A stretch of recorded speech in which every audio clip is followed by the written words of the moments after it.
نحمده ونستعينه ونستغفره ونؤمن به ونتوكل عليه ونعوذ بالله من شرور أنفسنا ومن سيئات أعمالنا من يهد الله فلا مضل له ومن يضلل فلا هادي له أشهد أن لا إله إلا الله وحده لا شريك له وأشهد أن سيدنا ونبينا ومولانا محمدا عبده ورسوله أرسله ربه بالحق بشيرا ونذيرا وداعيا إلى الله بإذنه وسراجا منيرا صلى الله تعالى عليه وعلى آله وصحبه وبارك وسلم تسليما كثيرا أما بعد فأعوذ بالله من الشيطان الرجيم بسم الله الرحمن الرحيم وقال الذين أوتوا العلم ويلكم ثواب الله خير لمن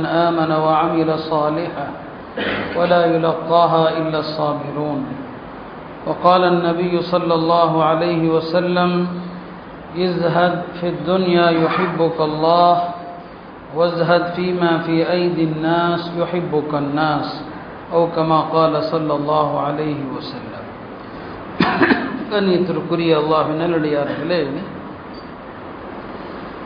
இவ்வுலகில் மனிதன் ஒரே நிலையில் இருப்பதில்லை. ஒரு நிலையில் மகிழ்ச்சி என்று சொன்னால் ஒரு நிலையில் துக்கம்.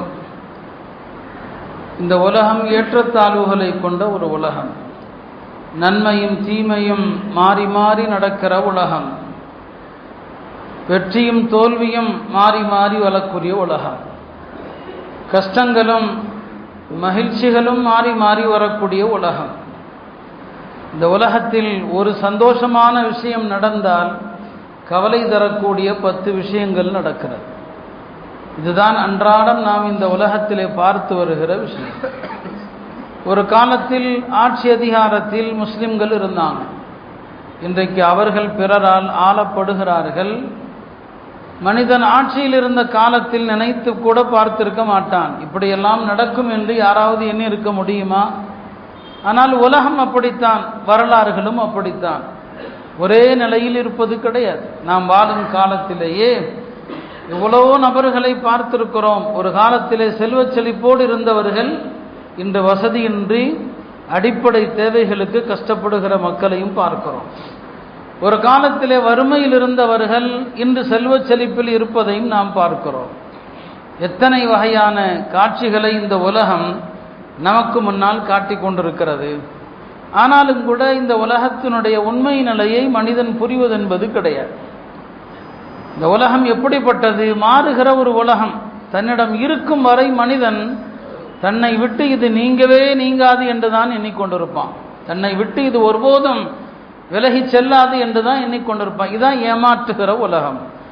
படைத்த ரப்பு அதனால தான் இந்த துன்யாவை மத்தாஉல் குரூர், இது ஏமாற்றுகிற கவர்ச்சி பொருள் என்று அல்லாஹ் சொல்லுவான். எதுவுமே நிரந்தரம் இல்லை என்பது நமக்கு தெரியும். ஆனாலும் செல்வம் இருக்கிற போது அந்த செல்வத்தினுடைய மிதப்பில் ஆணவத்தில் ஒருபோதும் தனக்கு ஏழ்மை வராது என்றுதான் மனுஷன் நினைக்கிறான், இல்லையா? காரோனுக்கு தௌராத்துடைய வேத அறிவு இருந்தது. ஆனாலும் அந்த செல்வம் அவனை எப்படிப்பட்ட ஒரு செருக்கையும் ஆணவத்தையும் கொடுத்தது. இத்தனைக்கும் அவன்கிட்ட இல்மு இருந்துச்சு, ஞானம் இருந்தது, எல்லாம் இருந்தது. அந்த செல்வத்தால் தானே அவன் அழிந்து போனான். இப்போ எந்த காரணம்? எல்லாம் என்னிடத்துல இருக்கும் என்கிற ஒரு மிதப்பு தான் காரணம். ஆட்சியாளர்கள் ஆட்சியில் இருக்கிற வரைக்கும் தாமே நிரந்தர ஆட்சியாளர்கள் என்ற எண்ணத்தில் எல்லா தவறுகளும் செய்வாங்க. பிறகு அவர்கள் புரட்டி போடப்படுகிற போதுதான் தெரியும் எதுவுமே நிரந்தரம் இல்லைன்னு சொல்லி. ஆக இதுதான் இந்த உலகத்தினுடைய யதார்த்த நிலைமை. பெருமானார் ஸல்லல்லாஹு அலைஹி வஸல்லம் அவர்கள் சஹாபாக்களை அதனால தான் இந்த உலகத்தினுடைய இந்த தன்மையை சொல்லிக்கிட்டே தான் இருப்பாங்க. நல்லோர்கள் சொல்வார்கள், இந்த துனியாங்கிறது அவ்வலுஹா அனாஉன் வ ஆஹிருஹா ஃபனாஉன் ஹலாலுஹா ஹிசாபுன் வ ஹராமுஹா அஸாபுன். இந்த துனியா இருக்குது, வாழும் காலமெல்லாம் இந்த துனியா கஷ்டம்தான். ஏழை பணக்காரன் எல்லாருக்கும் இந்த துனியா கஷ்டம். ஆரோக்கியமாக இருக்கிற போது எனக்கா எதுவும் வரப்போகுதுன்னு நினைப்பான். நோய் வந்தால் மனிதன் சுருண்டு விடுகிறான். எல்லாம் ஒரு நிமிஷம்தான், எல்லாமே போயிடும் நோய் வந்துட்டா. துனியா கஷ்டமான உலகம். கடைசியில் இந்த துன்யா என்ன? அழிய போகிற உலகம். இந்த துன்யால ஹலாலா சம்பாதித்ததற்கே கேள்வி கணக்கு இருக்கிறது. ஹலாலுஹா ஹிசாப், ஹலாலா நியாயமா சம்பாதிச்சிங்க, யாரையும் ஏமாத்தாம சம்பாதிச்சிங்க, அதுக்கே பதில் சொல்லணும். ஹராமுஹா அதாபுன், ஹராமா சம்பாதிச்சதற்கு தண்டனை இருக்குது. இப்படித்தான் இந்த துன்யா. நபி ஸல்லல்லாஹு அலைஹி வஸல்லம் அவர்கள் ஹஜ்ரத் அபூ உபைதா ரலியல்லாஹு அவர்களை சிரியாவுக்கு அனுப்பியிருந்தாங்க. அவர் அங்கிருந்து நிறைய செல்வங்களை கொண்டு வந்திருக்கிறார். இரவுல அன்சாரிகள் கேள்விப்படுறாங்க, அபூ உபைதா அவர்கள் நிறைய செல்வங்களோடு வந்திருக்கிறார் என்று. பெருமானார் ஸல்லல்லாஹு அலைஹி வஸல்லம் அவர்கள் நமக்கெல்லாம் தருவார்கள் என்று காலையில் சந்தோஷமாக எல்லாரும் ஃபஜ்ருக்கு வர்றாங்க. எல்லாருடைய முகத்திலும் பூரிப்பு, மகிழ்ச்சி, ஒரு செல்வம் கிடைக்க போகுதுன்னு சொல்லி. நபி ஸல்லல்லாஹு அலைஹி வஸல்லம் அவர்கள் காலையில் ஃபஜ்ர் தொழுதாங்க. தொழுது விட்டு அந்த சந்தோஷமான முகங்களை பார்த்து சொன்னார்கள், நீங்கள் எல்லாம் அபூ உபைதா வந்திருப்பதை கேள்விப்பட்டிருப்பீர்கள் போல் தெரிகிறதுன்னு சொல்லி. ஆமாம் யா ரசூலல்லாஹ், சஹாபாக்களுக்கெல்லாம் பொய் சொல்ல தெரியாது. ஆமாம், அவர் வந்திருக்கிறாருன்னு சொல்லி தான் சந்தோஷத்தில் வந்திருக்கிறோம். பெருமானாரும் அவங்களுடைய சந்தோஷத்தை ஒரேடியாக குலைக்கல. சொன்னாங்க, அப்ஷிரு, உங்களுக்கு நற்செய்தி தான். மீலு, நீங்கள் எந்த எண்ணத்தில் வந்தீங்களோ அந்த எண்ணமும் கைகூட போகிறது. அவர் கொண்டு வந்ததை உங்களுக்கு தான் நான் தரப்போகிறேன், நானா எடுத்துக்க போகிறேன் என்றெல்லாம் சொல்லிவிட்டு சொன்னாங்க, மல் ஃபக்ரு அக்ஷா அலைக்கும், உங்கள் விஷயத்தில் நான் வறுமையை பயப்படவில்லை. இன்னமா அக்ஷா அலைக்கும் அன் துப்சத அலைக்கும் துன்யா, இந்த உலக செல்வம் உங்களுக்கு தாராளமாக வழங்கப்படுவதை அஞ்சுகிறேன். அப்படி தாராளமாக தரப்பட்டா ஃபதனாஃபஸு ஃபீஹா, அதில் நீங்கள் ஒருவருக்கொருவர் போட்டி போட்டு நீங்கள் முன் வாழ்ந்தவர்கள் அழிந்தது போல அழிந்து விடுவீர்களோ என்று தான் பயப்படுறேன். துன்யாவை எச்சரிக்கை பண்ணிக்கிட்டே இருப்பாங்க. இப்போ சஹாபாக்கள் அந்த துன்யாவை அடைய வர்றத ஒரேடியா நிராசை அடையவும் செய்யல, ஆனால் கவனத்தை எச்சரிக்கையா இருக்கு சொன்னாங்க. அடிக்கடி துன்யாவுடைய யதார்த்தத்தை உணர்த்திக்கிட்டே இருப்பாங்க. ஒரு தடவை ஒரு ஆட்டுக்குட்டி செத்து கிடக்குது. கேட்டாங்க, இந்த ஆட்டுக்குட்டியை யாராவது ஒரு கம்மியான ஒரு திர்ஹத்துக்காவது வாங்குவீங்களான்னு கேட்டாங்க. செத்த ஆட்டுக்குட்டி, யார சொல்லதான், இதை போய் யார் வாங்குவாங்க? செத்து போன ஆட்டுக்குட்டி எதுக்கு ஒரு திர்ஹம் கொடுத்து வாங்குறோம்? அப்ப இந்த செத்து போன ஆட்டுக்குட்டியே குறைஞ்ச காசுக்கு கூட நீங்க வாங்க தயார் இல்லை இல்லையா? அல்லாஹ் மீது ஆணையாக இந்த துன்யா அல்லாஹ்விடத்துல இந்த செத்து போன ஆட்டுக்குட்டியை விட கேவலமானது. இந்த துன்யாவுக்கு அல்லாஹ்ட்ட மதிப்பு இல்லை. மதிப்பு இருந்தா உலகத்தில் முஸ்லிம்களுக்கு மட்டும்தான் அல்லாஹ் செல்வத்தை கொடுத்துருப்பான். எந்த காஃபிருக்கும் ஒரு சொட்டு மிடர் அல்லாஹ் கொடுத்துருக்க மாட்டான். அந்த துன்யாவுக்கு தான் நீங்கள் போட்டி போடுறீங்க. அந்த துன்யாவுக்காக தான் பொறாமையும் அழிவும் சண்டை, எல்லா சண்டைகளுக்கும் சச்சரவுகளுக்கும் பின்னால் இருப்பது எது? உலக ஆசையும் உலக மோகமும் தான். இப்போ ரசூல் ஸல்லல்லாஹு அலைஹி வஸல்லம் அவர்கள் இந்த துன்யா விஷயத்தில் அக்கறையை செலுத்திக்கிட்டே இருப்பாங்க. பாருங்க, இந்த துன்யால நீங்க சம்பாதிக்கிற எல்லாத்துக்கும் பதில் சொல்லணும், எல்லா உணவு பானத்துக்கும் பதில் சொல்லணும். கேள்வி கணக்கே இல்லாத 3 உணவு இருக்குது, அதுக்கு மட்டும் கேள்வி இல்லை. ஒரு நோம்பாளி சஹர்ல சாப்பிட்றாரு பாருங்க, அதுக்கு கேள்வி இல்லை. சஹர் சாப்பாட்டுக்கு என்ன இல்லை? கேள்வி இல்லை. அதனால தான் அது பரக்கத்தான சாப்பாடு. ரசூல் ஸல்லல்லாஹு அலைஹி வஸல்லம் சொல்லுவாங்க, தஸஹரு ஃபஇன்ன ஃபி ஸுஹூரி பரக்கா, சஹர் சாப்பாடு உண்ணுங்கள், அதை மட்டும்தான் உண்ணுன்னு சொன்னாங்க. அதில் பரக்கத்து இருக்குது. ஏன்னா அதுக்கு கேள்வி கணக்கு இல்லை. உலகத்திலேயே கேள்வி கணக்கு இல்லாத சாப்பாடுனா 3 தான். அப்போ அதுக்கு கேள்வி கணக்கு இல்லை, அதை சாப்பிடுங்கன்னு சொன்னாங்க. சஹர் உணவுக்கு அழைக்கிற போது பெருமானார் ஸல்லல்லாஹு அலைஹி வஸல்லம் அவர்கள் ஹலும்மு இலல் கதாஇல் முபாரக், அருள் வளம் நிறைந்த இந்த உணவை உண்ண வாருங்கள் கூப்பிடுவாங்க. புரியுங்களா? அதனால தான் அதை சாப்பிடுன்னு சொல்லுவாங்க. சாப்பிடாம இருக்கிறவன் வேதக்காரர்களுக்கு ஒப்பானவன். யூத கிறிஸ்தவர்கள் சஹர் உணவு சாப்பிட மாட்டாங்க, நாம சாப்பிடணும்னு சொல்லுவாங்க. அப்ப அதுக்கு கேள்வி கணக்கே இல்லை சஹர்ல. 2வது, மாலையில நோன்பு திறக்கும் போது சாப்பிட்றீங்க இல்லையா, அந்த கஞ்சிக்கோ வடைக்கோ கேள்வி கணக்கு இல்லை. ஏன்னா நானும் சாப்பிட்டுக்கலாம், உடல்நலம் பாதிச்சா அதுக்கு நாம் பொறுப்பு இல்லை, கேள்வி கணக்கு இல்லை. மாலை நேரத்தில் சாப்பிட்ற அந்த சாப்பாட்டுக்கு. 3வது என்ன, விருந்தாளியை கவனிக்கிறதுக்காக வைக்கிறீங்களே அந்த சாப்பாட்டுக்கு கேள்வி கணக்கு இல்லை. இதான் உலமாக்கள் அறிஞர்கள் சொல்லுவாங்க, இந்த 3 உணவு கேள்வி கணக்கில்லாத உணவு என்று சொல்லுவாங்க. மற்ற எல்லாத்துக்குமே நம்ம கேள்விதான். ஒவ்வொரு மிடருக்கும் நாம கேள்வி அல்லாட்ட அதற்கான பதில் சொல்லி ஆகணும். இப்படித்தான் இந்த உலகம் அமைந்திருக்கிறது. பெருமானார் ஸல்லல்லாஹு அலைஹி வஸல்லம் உலகத்தினுடைய கவனத்தை ஈர்க்கக்கூடிய எந்த ஒரு விஷயமும் தனக்கு முன்னால் இருப்பதை விரும்ப மாட்டாங்க. ஒரு முறை சஹாபாக்கள் சிலர் பெருமானார் ஸல்லல்லாஹு அலைஹி வஸல்லம் அவங்களுக்கு வேலைப்பாடுகள் செய்யப்பட்ட ஒரு கருப்பு கம்பளி ஆடையை அன்பளிப்பாக செஞ்சாங்க. அன்பளிப்பாக கொடுத்தா நபி ஸல்லல்லாஹு மகிழ்ச்சியாக ஏற்றுக்கொள்வாங்க. அந்த வேலைப்பாடுகள் நிறைந்த கம்பளி ஆடையை உடுத்தி கொண்டு பெருமானார் தொழுதாங்க. தொழுதா அவர்களுக்கு மனதில் லைப் வரல. வேக வேகமாக தொழுது முடிச்சுட்டு இந்த ஆடையை உடனே கழட்டி வீசிட்டாங்க. சொன்னாங்க, இதில் உள்ள இந்த வேலைப்பாடுகள் தொழுகையில் என் கவனத்தை திருப்புகிறது, அதனால இதை கொடுத்துருங்க. இதை கொடுத்துட்டு ஒரு சஹாபி பேரை சொல்லி அவர்கிட்ட எளிமையான ஆடையை வாங்கிட்டு வாங்க. துன்யாவுடைய இந்த ஆடையில் இருக்கிற வேலைப்பாடுகள் கூட என் கவனத்தை திருப்புது. அதனால தான் உலமாக்கள் மஸ்ஜிதுகள் குறித்த சட்டங்களை எழுதும் போது சொல்லுவாங்க, மஸ்ஜிதுகளுடைய மெஹராபு ஒட்டிய சுவர் அது பிளைனாக இருக்கணும், அதில் எதுவும் எழுதப்பட்டிருக்க கூடாது, அதில் வேலைப்பாடுகள் இருக்கக்கூடாது. ஏன்னா சஃபில் நிற்கிறவங்க அதை பார்த்தா கவனம் அந்த பக்கம் திரும்பும். இப்படி நபி ஸல்லல்லாஹு அலைஹி வஸல்லம் அவர்கள் எல்லா இடங்களிலுமே துன்யாவுடைய அந்த விஷயத்தில் சஹாபாக்களை கவனம் செலுத்திக்கிட்டே இருப்பாங்க. அந்த விஷயத்தில் அவங்களும் எளிமையாக வாழ்ந்தாங்க. எல்லாம் அவங்கள்ட்ட இருந்துச்சு, ஆனால் வாழ்ந்த வாழ்க்கை எளிமையான வாழ்க்கை தான். உலக பற்றின்மை என்ன அப்படிங்கிறத நபி ஸல்லல்லாஹு அலைஹி வஸல்லம் அவங்க பல ஹதீஸுகளில் பலவிதமாக விளக்கம் கொடுத்தாங்க. அல்லாஹ்வுடைய விருப்பம் வேண்டும்னு சொன்னால் உலகத்தில் பற்றில்லாமல் வாழுங்க. இஸ்ஹத் ஃபித் துன்யா, துன்யாவில் பற்றில்லாமல் வாழ்ந்தா யுஹிப்புக்கல்லாஹ், அல்லாஹ் நேசிப்பான். மக்களிடத்தில் இருப்பதை ஆசைப்படாதீர்கள். ஒருத்தட்ட கார் இருக்குதா, இன்னைக்கு நம்மள்ட்ட அதானே, அவர் வாங்குறாரா நானும் வாங்கணும் ஆசை. டூ வீலர் வாங்குறாரா, அவர் வாங்கியிருக்காரு நானும் வாங்கணும் ஆசை. வஸ்ஹத் ஃபீமா ஃபீ ஐதின் நாஸ், மக்களிடம் இருக்கிறவற்றை ஆசைப்படாத. யுஹிப்புக்கன் நாஸ், மக்கள் உன்னை நேசிப்பாங்க. இப்படி நபி ஸல்லல்லாஹு அலைஹி வஸல்லம் அவர்கள் உலகப்பற்றின்மை குறித்து பல ஹதீஸுகளில் சொன்னாங்க. உலகப்பற்றின்மைனா என்ன, அதுக்கு விளக்கமும் அவங்களும் கொடுத்தாங்க, பல உலமாக்களும் விளக்கம் கொடுத்தாங்க. ஒரு ஹதீஸில் சொன்னாங்க, உலகப்பற்றின்மை என்பது அல்லாஹ் ஹலாலாக்கியதை ஹராமாக்குவதல்ல. அல்லாஹ் எதை ஹலாலாக்கினானோ அதை ஹராமாக்குறதுக்கு பேர் உலகப்பற்றின்மை கிடையாது. உலகப்பற்றின்மைனா இருக்கிறத எல்லாம் மொத்தமாக தர்மம் கொடுத்துட்டு இவன் ஒன்றும் இல்லாமல் இருக்கிறதுக்கு பேர் கிடையாது. உலகப்பற்றின்மை என்று சொன்னால் ஒரு ஹதீஸில் 2 வரை விளக்கணம் சொன்னாங்க. உன்னிடத்துல இருக்கிறத நம்பாத, அல்லாட்ட இருக்கிறத நம்பு.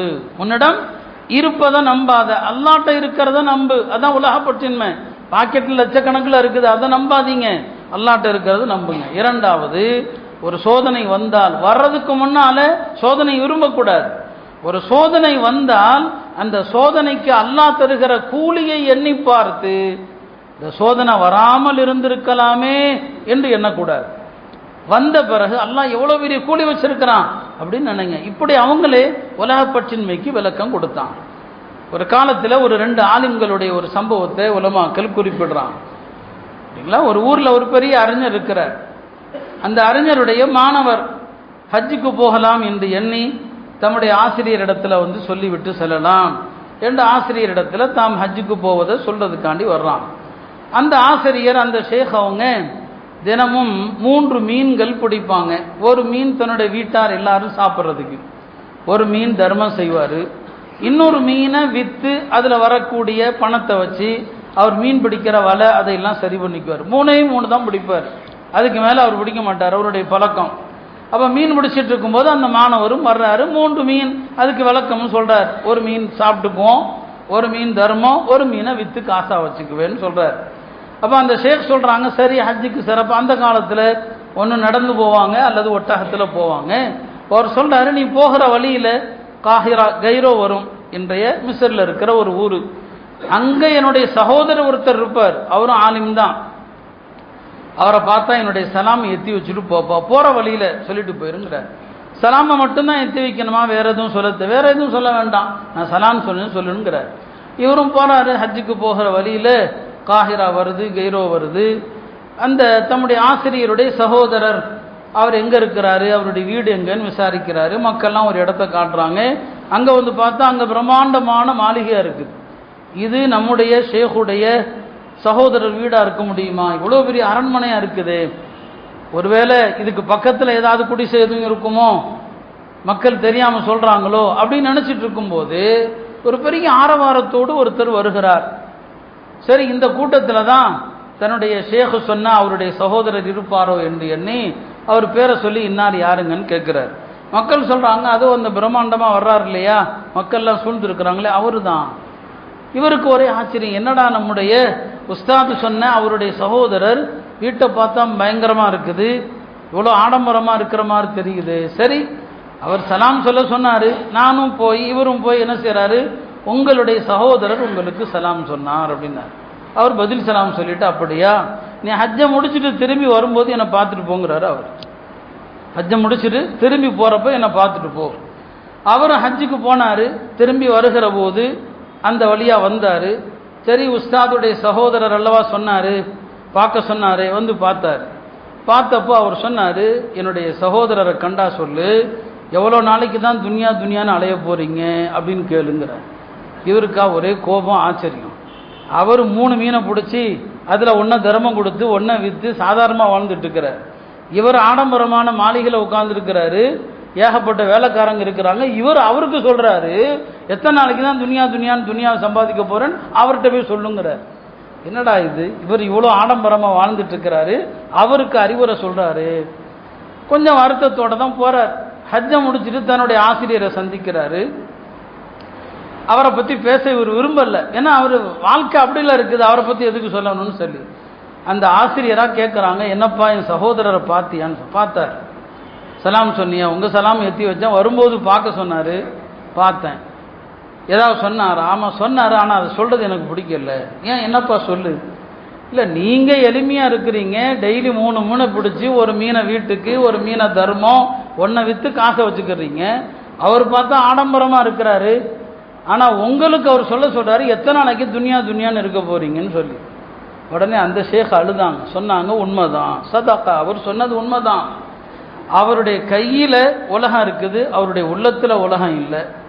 நம்ம கையில் துன்யா இல்லை, நம்முடைய உள்ளத்தில் உலகத்தினுடைய மஹப்பத் இருக்குதுன்னு. அவர்கிட்ட நீ பார்த்ததெல்லாம் வெளியில் இருக்குது, ஆனால் அவருடைய உள்ளத்தில் துன்யாவுடைய மஹப்பத்து அறவே கிடையாது. நம்மள்கிட்ட வெளியில் இல்லை, ஆனால் உள்ளத்தில் இருக்கு. எத்தனை ஏழைகள் பார்த்தா வெளியில் ஒன்றும் இருக்குது, ஆனால் துன்யாவுடைய மஹப்பத்து இருக்கும். அப்போ எத்தனையோ பேர்கிட்ட செல்வம் இருந்துச்சு இல்லையா. 10 சொர்க்கத்தை கொண்டு சுபச்செய்தி சொல்லப்பட்ட 10 தோழர்கள் சொல்கிறோமே, அதில் ஒரு சில விரல் விட்டு எண்ணக்கூடியவரை தவிர எல்லாரும் பணக்காரங்க தான். அபூபக்கர் ரலியல்லாஹு அவர்கள் பெரிய பணக்காரர். பெருமானார் சொல்லுவாங்க, மா நஃபஅனி மாலு அஹதின் மா நஃபஅ மாலு அபூபக்கரின். ஹஜ்ரத் சய்யிதுனா அபூபக்கர் ரலியல்லாஹுடைய செல்வம் எனக்கு உதவியாக இருந்தது போல யாருடைய செல்வம் உதவியாக இருந்ததில்லை. அப்போ அஷரத்துல் முபஷ்ஷரால உஸ்மான் ரலியல்லாஹு அவர்கள் இருக்கிறாங்க, அவர் பணக்காரர் தான். சாது பின் அபி வக்காஸ் பணக்காரர் தான். அப்துல் ரஹ்மான் இப்னு அவுஃப் பணக்காரர் தான். ஜுபைர் இப்னுல் அவ்வாம் பெரிய பணக்காரர் தான். தல்ஹா இப்னு உபைதுல்லா அவர் எவ்வளோ பெரிய பணக்காரர்னா, அன்றைய காலகட்டத்தில் அவர்கிட்ட 300 மில்லியன் திர்ஹம் இருந்துச்சு. 300 மில்லியன் திர்ஹம் இருந்துச்சு. யார்கிட்ட? தல்ஹா இப்னு உபைதுல்லாட்ட. இன்னைக்கு கணக்கு போட்டு பாருங்க. இப்போ இவங்க எல்லாரும் செல்வம் இருந்துச்சு, ஆனால் அவங்களுடைய உள்ளத்தில் துன்யாவுடைய மஹப்பத்து அறவே கிடையாது. அப்போ சஹாபாக்கள் 2 விதமாகவும் இருந்தாங்க. நல்ல செல்வம் வச்சுருப்பாங்க, துன்யாவை ஆசைப்பட மாட்டாங்க, அப்படியும் விளக்க சொல்லுவாங்க. ஜுஹுதுனா என்ன, உலகப்பற்றின்மைனா என்ன, உலகத்தில் எதுவும் கிடைக்காமல் போனதுக்காக கவலைப்படக்கூடாது. ஏதாவது வந்துச்சுன்னா பெருமிதத்தில் ஆடவும் கூடாது. அதுதான் உலகப்பற்றின்மை. எது கிடைக்கலையோ அதை பற்றி கவலைப்படக்கூடாது. ஏதாவது வந்துச்சு, செல்வம் வந்துச்சு, செல்வத்தில் எல்லாத்தையும் மறந்து மிதக்கவும் கூடாது. இதுதான் உலகப்பற்றின்மை. நாம் எப்படி இருக்கிறோங்கிறத நாம் யோசிக்கணும். சஹாபாக்கள் 2 விதமாகவும் இருந்தாங்க, பணக்காரங்களும் இருந்தாங்க. சிலர் உலகம் வந்தாலும் வேண்டாம் அப்படியும் இருந்தாங்க. உமர் ரலியல்லாஹு அவர்கள், அபூ உபைதா அவர்கள், ஹஜ்ரத் சய்யிதுனா உமர் அவர்கள் ஷாமுக்கு போகிறாங்க. ஷாமுடைய தளபதிகளில் ஒருத்தர் தான் அபூ உபைதா. அபூ உபைதா ரலியல்லாஹு அவர்கள் ஹலீஃபா வர்றாங்க இல்லையா, வரவேற்க வர்றாங்க. உமர் ரலியல்லாஹு அவர்கள் அபூ உபைதாட்ட சொல்கிறாங்க, உன் வீட்டுக்கு கூட்டு போப்பான்னு சொல்கிறாங்க. அவர் தயங்குறாரு, இல்லை வேண்டாம், எங்கள் வீட்டுக்கெல்லாம் வர வேண்டான்னு சொல்லி. இல்லைப்பா, ஏன்ப்பா தயங்குற, உன் வீட்டுக்கு வரேன்னு சொல்லி. பார்த்தா அவ்வளோ பெரிய ஒரு பெரும் பகுதிக்கு அவர் ஆளுநராக இருக்கிறாரு. வீட்டை காட்ட சொன்னால் தயங்குறாரு. கடைசியில் பார்த்தா ஊருக்கு ஒதுக்குப்புறத்தில் ஒரு சின்ன குடிசை. அந்த குடிசை வரும்போது உமர் கேட்குறாங்க, அபூ உபைதா இது யாருடைய குடிசைன்னு கேட்குறாங்க. என்னுடைய குடிசை தான் சொல்லி. சரி உள்ளே போகலாம் வாங்கன்னு சொல்லி உள்ளே போனால் உள்ளே ஒன்றுமே இல்லை, எதுவுமே கிடையாது. ஒரு சாதாரண ஒரு தோல் பை இருக்கிறது, ஒரு விரிப்பொண்டு இருக்கிறது, கொஞ்சம் ஒரு குவளையில் தண்ணி இருக்குது, அவ்வளோதான், வேற ஒன்றுமே இல்லை. ஒரு பகுதியினுடைய பெரிய கவர்னராக இருக்கிறார். இன்னைக்கு கவுன்சிலர் ஆனாலே போதும், துட்டு அப்படியே பால் கறக்கிற மாதிரி கலந்துக்கிட்டு இருக்கான். சாதாரண கவுன்சிலர் உட்பட எல்லாம் காசு காசு காசு காசு. மற்றவர்கள்லாம் இன்னைக்கு லஞ்சம் வாங்குறானா இல்லையோ, நம்ம ஆளுங்க எல்லாம் லஞ்சம் இல்லையா. அரசியலுக்கு போகல அவர் பாருங்க, அவ்வளோ பெரிய கவர்னர், குடிசை வீடு, ஒரு தோல் பை இருக்குது, ஒரு விரிப்பு இருக்குது இல்லையா, ஒரு குவளையில் தண்ணி. அதில் துமர் கேட்டாங்க, அபூ உபைதா என்ன சாப்பிடுவீங்கன்னு கேட்டான். என்ன சாப்பிட்றீங்க? அவர் சொன்னார், காலையிலேயே மனைவி 2 ரொட்டி சுட்டுருவாங்க இல்லையா, காலையில் ஒரு ரொட்டி சாப்பிட்ருவேன், சாயங்காலம் ஒரு ரொட்டி இருக்கும், அதை இந்த தண்ணி தொட்டியில் போட்டுருவேன், அது மிருதுவானதும் எடுத்து சாப்பிட்டுருவேன். நாம் எல்லாமே சூடாக தான் வேணும். மனைவி என்னைக்காவது கொஞ்சம் முன்னால் செஞ்சு வச்சுட்டா கோபம், ஏதாவது ஒரு நாள் கொஞ்சம் ஆறி போனால் போதும், அது ஆறுனதும் அல்ல, இவருக்கு சுட சுட வேணும் எல்லாம். அந்த மாதிரி ஒரு வாழ்க்கையை நாம் பழகி வச்சிருக்கிறோம். அதுக்காக வேண்டியெல்லாம் சண்டை போடக்கூடியவர்களும் இருக்கிறாங்க. மாலையில் அதை கொஞ்சம் நினச்சி சாப்பிட்டுக்கிறது. இது என்ன விரிப்புன்னு கேட்டாங்க. இந்த விரிப்பு தான் இரவில் படுக்கும் போதும் போர்த்துவோம், இந்த விரிப்பு தான் தொழுகைக்கு விரிப்புன்னு சொன்னார். அதில் உமர் ரலியல்லாஹு அன்ஹு அழுதாங்க. அழுதது யாருன்னு பாருங்க. என்ன சொன்னாங்க தெரியுமா? அபூ உபைதாவை பார்த்து, அபூ உபைதாவே, இந்த உலகம் எங்களையெல்லாம் மாத்திருச்சு, உங்களை மாத்தல, நாங்கள்லாம் உலகத்துக்கு அடிமையாயிட்டோம், நீங்க ஆகல. சொல்றது யார்? உமர். யாருடைய ஆடையில்? ஜும்மா தினத்தில் அணிகிற ஆடையில் 20 ஒட்டு இருந்துச்சு. ஜும்மா அன்னைக்கு அணிகிற ஆடை, அதுல 20 ஒட்டு இருந்துச்சு. அந்த உமர் ரலியல்லாஹு அவர்கள் அபூ உபைதாவை பார்த்து சொல்றாங்க, துன்யா எங்க எல்லாத்தையும் மாத்திருச்சு, கய்யரத்தி துன்யா குல்லனா கய்யரக்க, உம்மை தவிர எல்லாரையும் துன்யா மாத்திருச்சுன்னு சொன்னாங்க. பாருங்க எவ்வளவு வசதி. பெரிய ஒரு பகுதியினுடைய ஆளுநர், கவர்னர், எப்படினாலும் வாழலாம். ஆனாலும் அந்த வாழ்க்கையை அவர்கள் விரும்பல, இந்த துன்யாவை அவங்க தேர்ந்தெடுக்கல. ஏன்னா நபி ஸல்லல்லாஹு அலைஹி வஸல்லம் சொல்லுவாங்க, இந்த துன்யா மல்ஊனா, துன்யா சாபத்திற்குரியது. துன்யாவில் உள்ள எல்லாமே, 3 தவிர திக்ரும், அல்லாஹ் விரும்பக்கூடிய அமல்களும், கல்வி கற்பதும் கற்றுக் கொடுப்பதும், இதுதான் இந்த துன்யால ஒரு மனிதனுடைய வேலை என்பதாக சொன்னாங்க. அருமையானவர்களை, இப்படி உலக வாழ்க்கை என்பது நிரந்தரமற்றது. எனவே உலகத்தின் மீது மோகம் கொள்ளக்கூடாது. உலக பற்றின்மைய உலமாக்கள் 3 வகையா பிரிப்பாங்க. ஹராம விடுறது, ஹராம விடுறது இது கட்டாயம் வாஜிபு, ஹராம விடுறது இதுவும் உலக பற்றின்மை. இரண்டாவது என்ன தெரியுமா? தர்க்கு ஃபுதூலி ஹலால், ஹலால்லையும் கூட அனுமதிக்கப்பட்டதுலையும் கூட தேவையை எடுத்துட்டு மேல்மிச்சமானதை விட்டுறது. தேவைக்கு மட்டும்தான். ஹலால் அப்படிங்கிறதுக்காக இஷ்டத்துக்கு சாப்பிடக்கூடாது, ஹலாலுங்கிறதுக்காக நீ இஷ்டத்துக்கு கொடுத்தக்கூடாது, ஹலால் என்பதற்காக விரும்புறதையெல்லாம் அனுபவிக்க கூடாது. ஹலால் தான். ஹலால்லையும் கூட தேவைக்கு மேல் உள்ளதை தவிர்ப்பது, இது ஒரு உலக பற்றின்மை. 3வது ஒரு உலக பற்றின்மை இருக்குது. அல்லாஹ்வுடைய நினைவிலிருந்து எதுவெல்லாம் தடுக்குமோ அது எல்லாத்தையும் விட்டுற முடியும். இது அல்லாஹ்வுடைய நினைவை விட்டும் தடுக்கும். எப்படி நபி ஸல்லல்லாஹு அலைஹி வஸல்லம் ஒரு ஆடையை உடுத்தினாங்க, ஹலாலு தான். தொழுகையில கவனத்தை திருப்பிச்சு அந்த ஆடையை தொழுது முடிச்சதும் கழட்டி போட்டாங்க, வேண்டாம். அல்லாஹ்வுடைய நினைவிலிருந்து திருப்புகிற எல்லாமே விடப்பட வேண்டியது. இதுதான் உயர்ந்த மக்கள். யாரை ஆரிஃபீன்கள், அல்லாஹ்வை அறிந்த மக்கள் என்று சொல்கிறோமோ அவர்களது உலக பற்றின்மை. அல்லாஹ்வுடைய நினைவிலிருந்து திருப்புகிற எதுவுமே வேண்டாம். அதனால தான் சஹாபாக்கள் கொஞ்சம் தாராளமாக உலகம் வந்தபோது அழுதாங்க. ஹஜ்ரத் உமர் ரலியல்லாஹு அன்ஹு அவர்கள் காலத்தில் நிறைய நாடுகள் வெற்றி கொள்ளப்பட்டது. பாரசீகத்தில் உள்ள காதிசியா வெற்றி கொள்ளப்பட்டது. அந்த வெற்றி செய்தியை மதீனாவுக்கு கொண்டு வந்தபோது ஹஜ்ரத் உமர் அழுதாங்க, சிரிக்கல, அழுதாங்க. எல்லாரும் சொன்னாங்க, என்ன மகத்தான வெற்றி செய்தி எல்லாவா கொண்டு வந்திருக்கிறாரு, நீங்க அதை கண்டு இப்படி அழுகிறீங்களேன்னு சொல்லி சொன்னாரு. இல்ல, இந்த துன்யா நமக்கு விசாலமாகிறத பார்த்தா எங்க துன்யால மூழ்கிறோமோன்னு பயமா இருக்குது. துன்யா விசாலமாகுது. ரசூல் ஸல்லல்லாஹு அலைஹி வஸல்லம் காலத்துல கஷ்டப்பட்டோம் உணவுக்கு, இன்னைக்கு தாராளமா வருதே, நாம் எல்லாம் துன்யால மயங்கிருவோமோன்னு பயந்தான். ஆக இப்படி சஹாபா பெருமக்கள் உலகம் தானா வந்த போது கூட அவர்கள் அஞ்சினார்கள். பாருங்க அவங்களுடைய நம்பிக்கை எப்படி இருந்துச்சுன்னா, நாம எல்லாம் வச்சிருக்கிறோம் இல்லையா, எல்லாம் இருக்குது, அடுத்த தலைமுறை சாப்பிட்றதுக்கும் இருக்குது. ஆனாலும் கொஞ்சம் வியாபாரம் குறைஞ்சா கவலைப்படுவார், அப்படி கவலைப்படுவார் இல்லையா. ஹஜ்ரத் இப்னு மஸ்ஊத் சொன்னாங்க, எனக்கு அல்லாஹ் மீது என்னைக்கு ரொம்ப நம்பிக்கை வரும் தெரியுமா, வீட்டுக்கு போவேன், மனைவி இன்றைக்கு மாவு கூட இல்லை ரொட்டி சுடுறதுக்கு அப்படின்னு சொன்னா அன்னைக்கு தான் எனக்கு அல்லாஹ் மேல ரொம்ப நம்பிக்கை வரும். எதுவும் இல்லையா, அன்னைக்கு தான் அல்லாஹ் கொடுப்பான். ஒமா மின் தாபத்தின் ஃபில் அர்தி இல்லா அலல்லாஹி ரிஸ்குஹா வ ஃபிஸ் ஸமாஇ ரிஸ்குக்கும்.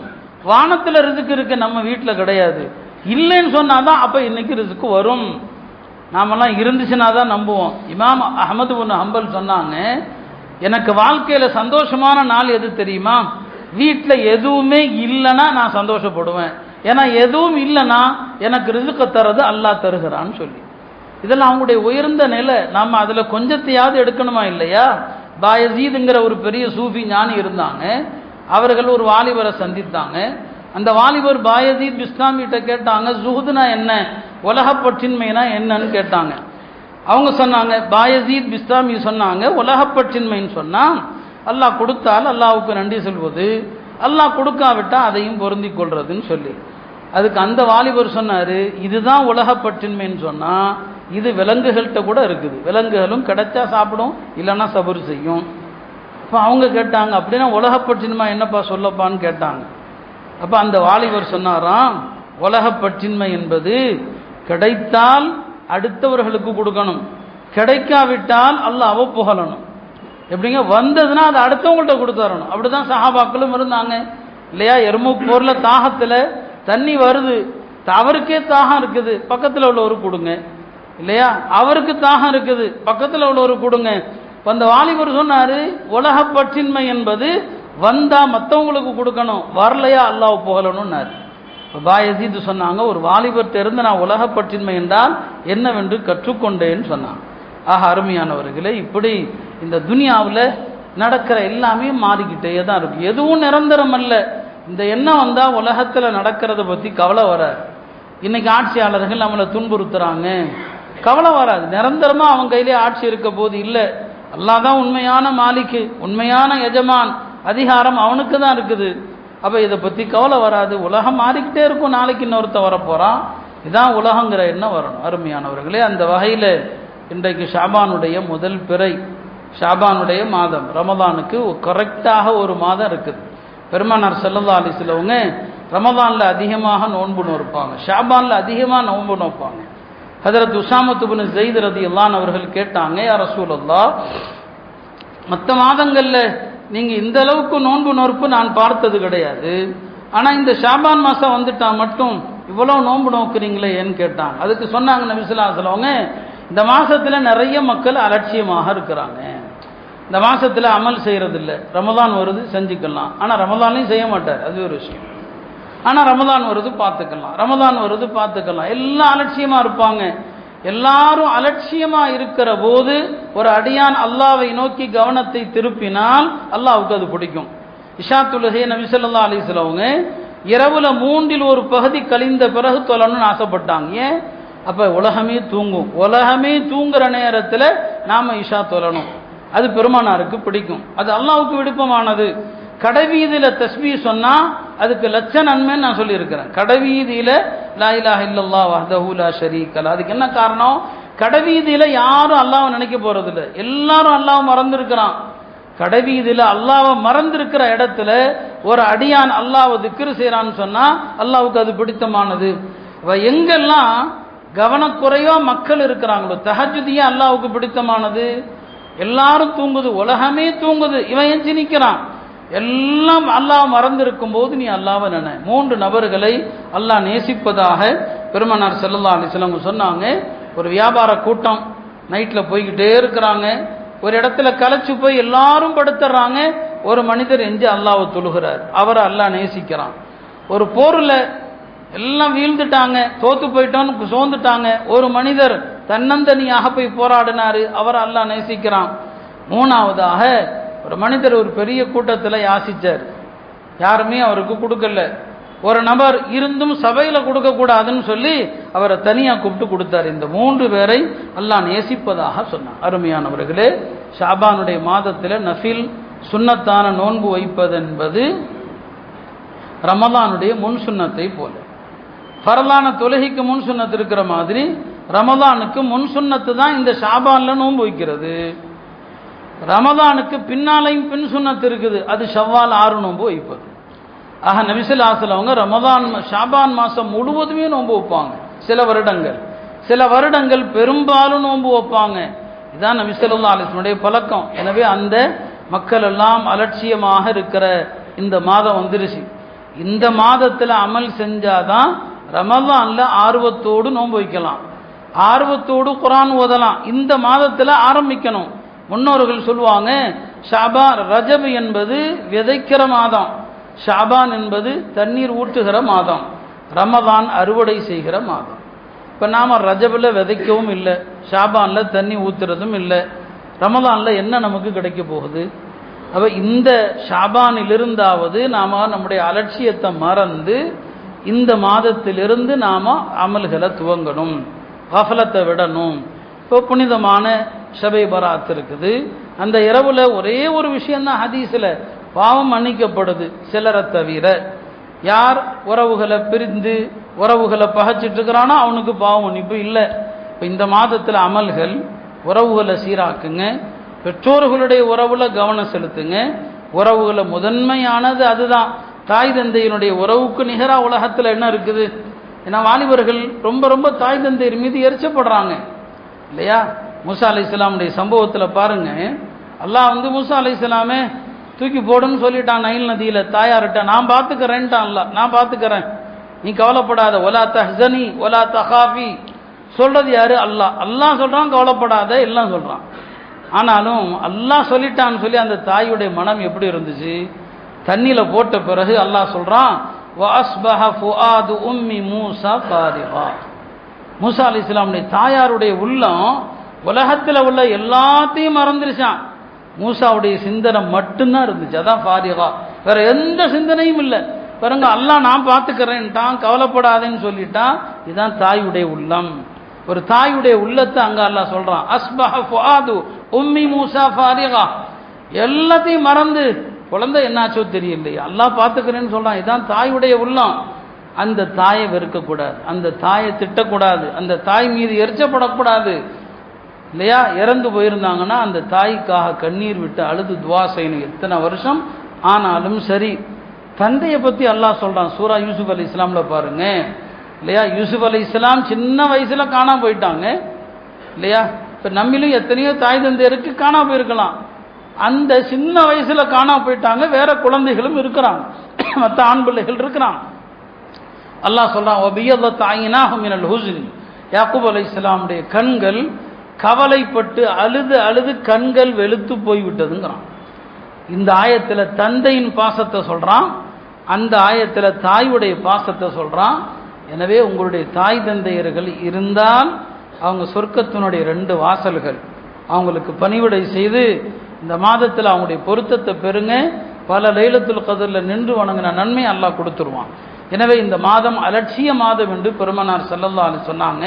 இந்த அலட்சியங்களை கைவிட்டு நாம் செய்த பாவங்களுக்கெல்லாம் மன்னிப்பு தேடி உறவுகளை அரவணைத்து தாய் தந்தையருடைய அன்பை பெற்று அமல்கள் நிறைய செய்து ரமலானை வரவேற்போமாக. இல்லாமல்ல அல்லாஹ் இந்த மாதத்திலிருந்தே ரமலானுக்கு அமல்களை கொண்டு உள்ளத்தை பக்குவப்படுத்தி தயாராகிற மக்களாக ஆக்குவானாக. ரமலானை உடல் சுகத்தோடு வேறு எந்த தடைகளும் இல்லாத ஆஃபியத்தோடு பரிபூர்ண ஈமானோடு அடைய செய்வானாக. வஆகிரு தஅவானா அனில் ஹம்துலில்லாஹி ரப்பில் ஆலமீன்.